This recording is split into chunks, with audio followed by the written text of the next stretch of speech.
what is the role of local government in your life? Why does it matter? Why do your elected officials have challenging decisions that they're going to have to make around their infrastructure investment? And what is your role as a citizen? So part of that is to change the community narrative to help them to create that relationship between we get all these services and there's a cost to it, right? And if we want to maintain those services and grow our community, then we need to maintain the core assets that are providing that service. So I'm doing hosting the community meetings to build awareness, and it's been really, really successful. And I'm hoping to kind of have a ripple effect out into the community. But here was the magic to bring this into the room and say to residents, this is what your underground assets look like.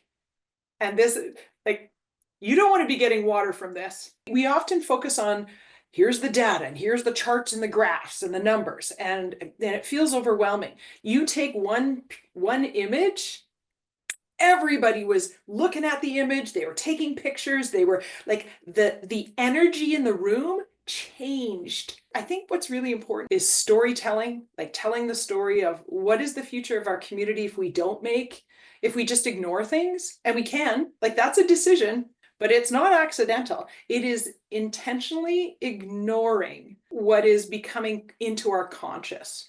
And I think that's part of how I see my role working in communities is how do I make the unconscious conscious and then help communities into what's the inspired action then from that. Once you've made what is unconscious conscious, now how do we take action? How many of your pipes look like this? And it's going to cost a lot.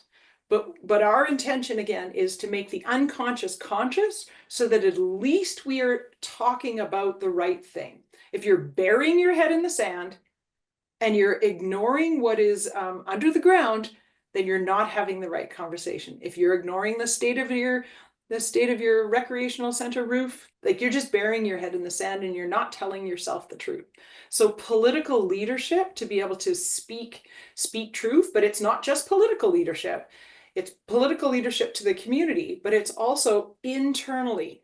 Do the frontline staff have an environment where they're able to say, we're 99% reactive and this isn't working, and the services are at risk. And so you need to communicate that to your elected officials and make sure that they understand that if they continue along this trajectory, they're putting the community assets and services at risk. Otherwise, what you're going to see is every time you have an election, you're going to have folks, I'm going to vote for that guy because he said lower taxes. But it's like, well, what services are you going to cut?